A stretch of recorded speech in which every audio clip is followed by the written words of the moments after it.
नमस्कार दोस्तों। आप सभी जानते हैं रीट की एग्ज़ाम डेट आ चुकी है 26 सितंबर।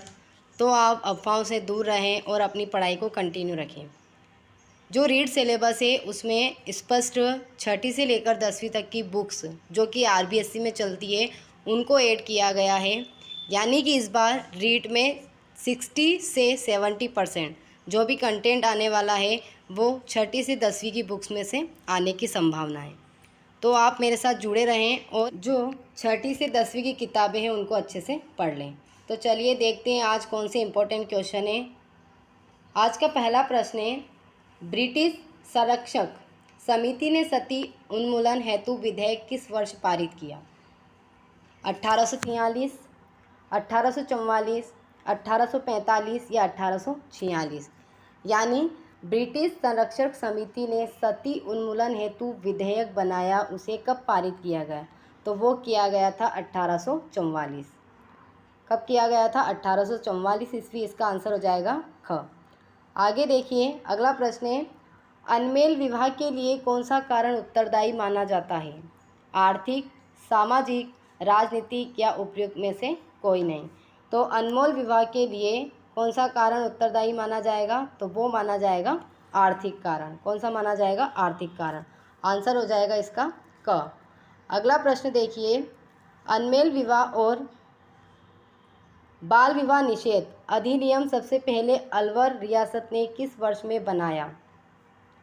5 दिसंबर 1902, 5 नवंबर 1903, 10 अक्टूबर 1904 या फिर 10 दिसंबर 1903। तो कब बनाया था? तो वो बनाया था 10 दिसंबर 1903। आंसर हो जाएगा घ। अगला देखिए, देश हितैषणी सभा की स्थापना किस वर्ष? देश हितैषणी सभा की स्थापना किस रियासत में हुई? जयपुर में, कोटा में, अलवर में या उदयपुर में? तो किस रियासत में हुई थी? वो हुई थी उदयपुर में। अब क्वेश्चन ये बनता है कि कब हुई थी? तो वो हुई थी 2 जुलाई 1877 में, यानी कि 1877 में। और कहाँ हुई थी, यानी कौन सी रियासत में हुई थी? तो वो हुई थी उदयपुर। तो इसका आंसर हो जाएगा घ। अब ये क्वेश्चन ये भी बताइए कि जब हमारा भारत आज़ाद हुआ उससे पहले राजस्थान में कितनी रियासतें थी? ये आप कमेंट सेक्शन में बताइए कितनी रियासतें थी और कितने ठिकाने थे। ओके, अगला प्रश्न देखिए, पार्ट 2 का पहला प्रश्न है, देसी शिक्षा में जैनियों की शिक्षण स्थल को कहा जाता है? देसी शिक्षा में जैनियों की शिक्षण स्थल को कहा जाता था मठ, उपासना, मकतब या गुरुद्वारा? तो क्या कहा जाता था? तो कहा जाता था उपासना। तो इसका आंसर क्या हो जाएगा? ख, उपासना। अगर शिक्षण स्थल को उपासना कहा जाता था तो उनके गुरु को क्या कहा जाता होगा? तो उन्हें कहा जाता था भट्टारक या जाति। उन्हें भट्टारक भी कहते थे और जाति भी कहते थे। तो इसका आंसर क्या था? ख, उपासना। अगला प्रश्न देखिए 2, राजपुताना में निजी सार्वजनिक इंजीनियरिंग तकनीकी शिक्षण संस्था किसने खोली? निजी सार्वजनिक इंजीनियरिंग तकनीकी शिक्षण संस्था किसने खोली? बिरला एजुकेशन ट्रस्ट ने, राजस्थान विद्यापीठ ने, विद्या भवन सोसाइटी ने या वनस्थली विद्यापीठ ने? तो किसने खोली? तो वो खोली थी बिरला एजुकेशन ट्रस्ट ने। किसने खोली थी? Birla education trust. इसका आंसर हो जाएगा क। अगला देखिए, क्वेश्चन नंबर 3, राजस्थान में पहला विधि कॉलेज कहाँ खोला गया? राजस्थान में पहला विधि कॉलेज खोला गया है। कहाँ खोला गया है? उदयपुर में, कोटा में, बीकानेर में या अलवर में? तो कहाँ खोला गया है? तो वो खोला है उदयपुर में। यानी इसका आंसर हो जाएगा क, उदयपुर। अगला प्रश्न देखिए, पार्ट 3 का है पहला प्रश्न, इनमें परंपरागत जल का स्रोत नहीं है। इनमें परंपरागत जल का स्रोत नहीं है। खड़ी, झील, झालरा या खाई? खड़ी, झील, झालरा या खाई, इनमें से परंपरागत जल का स्रोत कौन सा नहीं है? तो वो हो जाएगा खाई। क्या हो जाएगा? खाई। आंसर हो जाएगा इसका घ। अगला देखिए, काला सागर तालाब किस जिले में है? जयपुर में, जोधपुर में, सवाई माधोपुर या चित्तौड़गढ़ में? तो काला सागर जो तालाब है वो है सवाई माधोपुर में। कहाँ पर है? सवाई माधोपुर। इसका आंसर हो जाएगा ग। अगला देखिए, सांभर झील किस ज़िले में है? जयपुर, टोंक, दौसा या कोटा। तो जो सांभर झील है वो सभी को पता है कौन से ज़िले में हो जाएगी, तो वो हो जाएगी जयपुर। इसका आंसर हो जाएगा क, जयपुर। अगला देखिए, चांद बावड़ी कहाँ पर स्थित है? चांद बावड़ी कहाँ पर स्थित है? आमेर, आभानेरी, दौसा या सांभर। तो जो चांद बावड़ी है वो है आभानेरी। इसका आंसर हो जाएगा ख, आभानेरी। आभानेरी कौन से ज़िले में पड़ता है? तो ये पड़ता है, जिला हो जाएगा दौसा। कौन सा हो जाएगा? दौसा। अगर यहाँ पर आभानेरी ऑप्शन में नहीं होता तो हमें आंसर क्या करना पड़ता? दौसा। लेकिन यहाँ पर आभानेरी है तो हम आंसर आभानेरी करेंगे। इसका आंसर हो जाएगा ख। अगला देखिए, खड़ीन का आविष्कार किया था।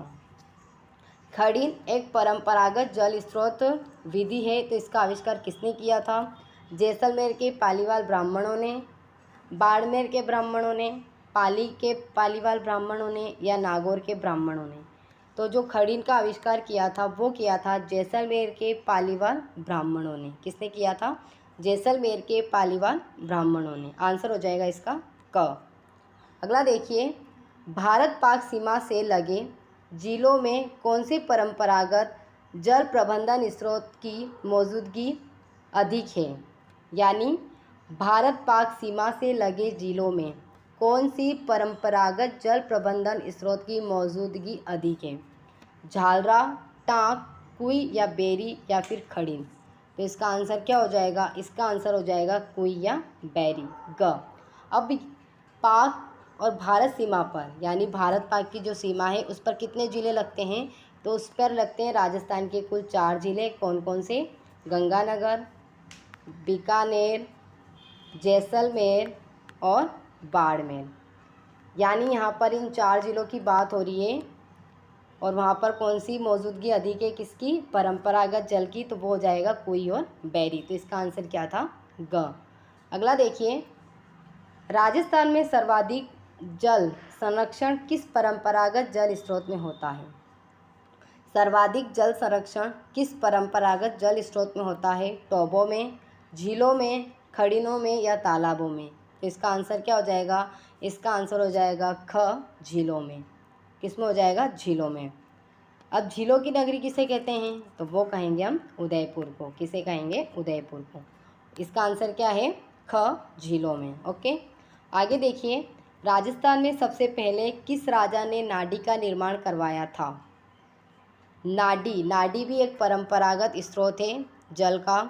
तो नाडी का निर्माण सर्वप्रथम किसने करवाया था? राजा जयसिंह ने, राजा जयसिंह, राव जोधा, राव जवाहर सिंह या राव मोकल। तो इसका आंसर हो जाएगा ख, राव जोधा जी ने। किसने करवाया था? राव जोधा जी ने।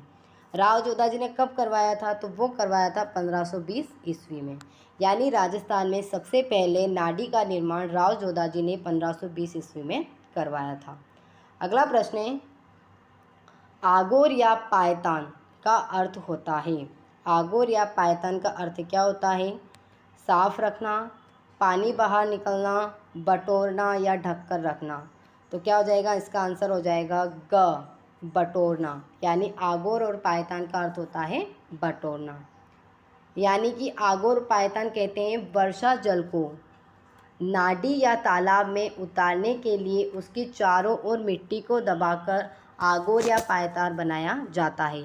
यानी जो वर्षा जल होता है उसको नाडी या फिर तालाब में लाने के लिए जो आगोर या पायतान बनाया जाता है उसे आगोर या पायतान कहते हैं। यानी बटोरना जो जल होता है उसको बटोरना किसमें? तालाब या नाडी में। अगला देखिए, भाषा विद्वानों के अनुसार राजस्थान की प्रमुख भाषा है। पार्ट 4 है।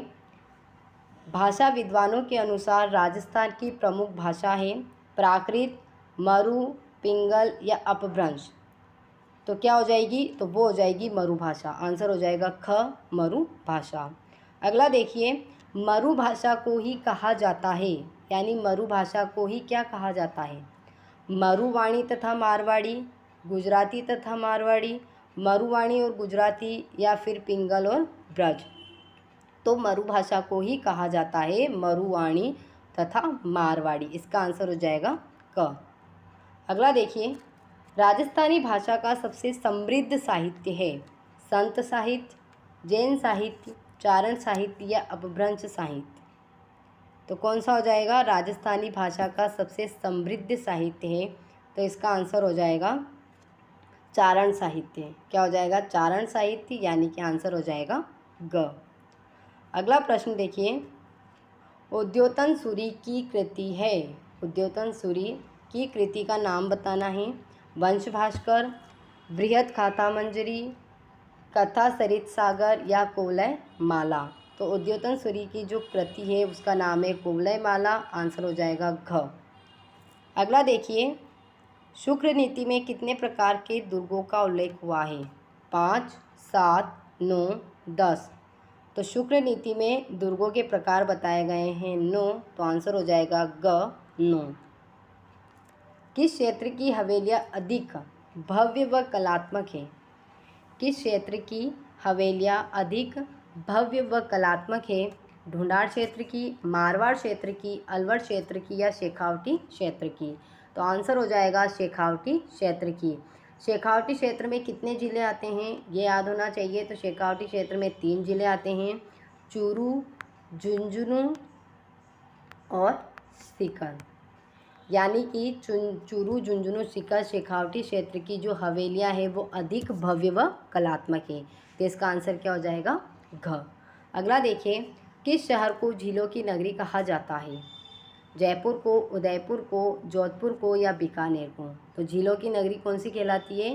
तो वो हो जाएगा उदयपुर। घ, यानी कि झीलों की नगरी हम उदयपुर को कहते हैं। अगला देखिए, किस झील को देवताओं ने नाखूनों से खोदकर बनाया था?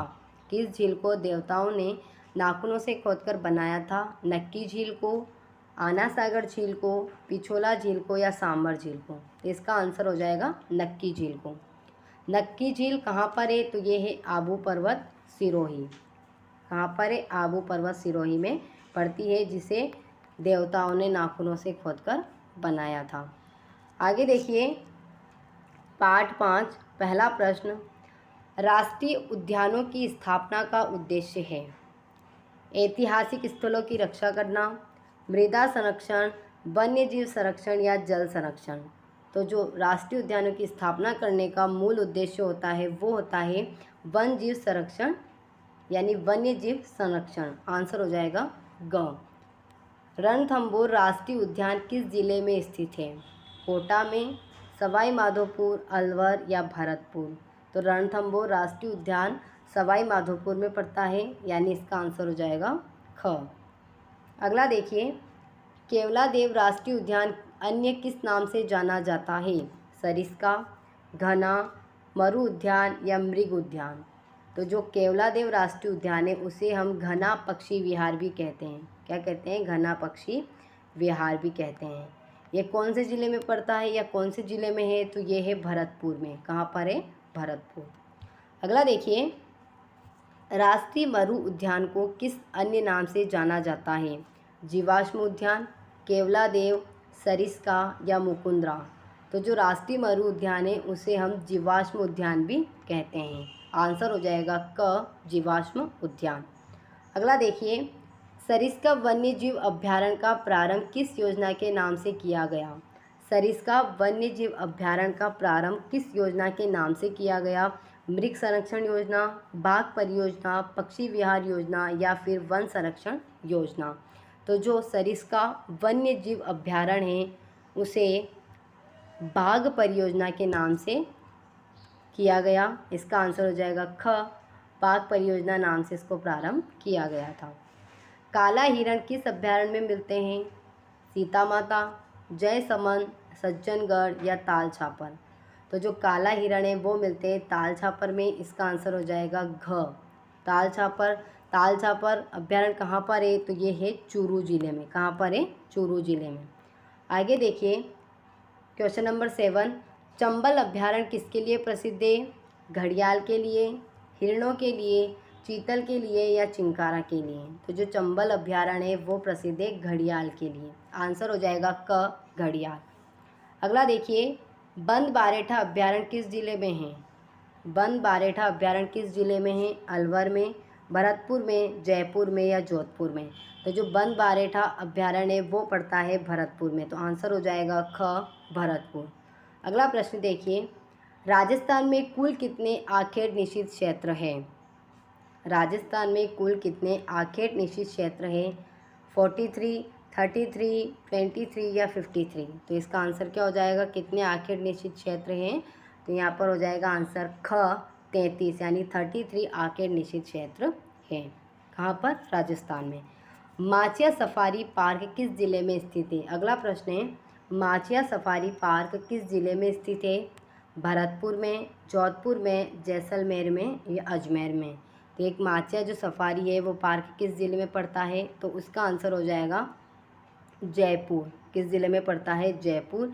यहाँ पर जो 4 ऑप्शन दे रखे हैं, भरतपुर, जोधपुर, जैसलमेर, अजमेर, ये चारों ही गलत है। इसका आंसर हो जाएगा माचिया सफारी पार्क जयपुर में स्थित है।